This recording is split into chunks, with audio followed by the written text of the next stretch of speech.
அடிபணியும் America. Iran எண்ணெய் மீதான வரிகளை தளர்த்த திட்டம்.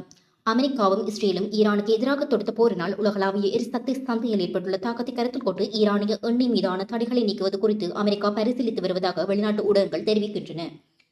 அமெரிக்க திரைசேரி செயலாளர் ஸ்காட் பெனட் இந்த முன்மொழிவை முன்வைத்துள்ளதாக தெரிய வருகிறது. தொடர்புடைய முன்மொழிவில் இந்த முடிவு உலகளாவிய கொள்வனவாளர்களில் அதிக எண்ணெயை பெற அனுமதிக்கும் என்று அவர் கூறியுள்ளார். கப்பல் போக்குவரத்து மற்றும் உற்பத்தியில் ஏற்பட்டுள்ள இடையூறுகளால் உலகெங்கிலும் எரிசக்தி விலைகள் வேகமாக உயர்ந்து வருகின்றன. இதன்படி இது செயல்பட்டால் ஈரானுக்கு எதிரான அமெரிக்காவின் நீண்டகால கொள்கையில் இது ஒரு வியத்தகு மாற்றத்தை குறிக்கும். மேலும் இது ஈரானுக்கு பல நன்மைகளை கொண்டு வரும். போருக்கு முன்பிருந்த சீனா ஈரானின் முக்கிய எண்ணெய் வாங்குபவராக இருந்து வருகின்றது. அமெரிக்கா உட்பட பல நாடுகள் ஈரான் மீது விதித்துள்ள தடைகளால் சீனா ஈரானிய எண்ணெய் பெரும் தள்ளுபடியில் வாங்கி வருவதாக அமெரிக்க திரைசேரி செயலாளர் தெரிவித்துள்ளார்.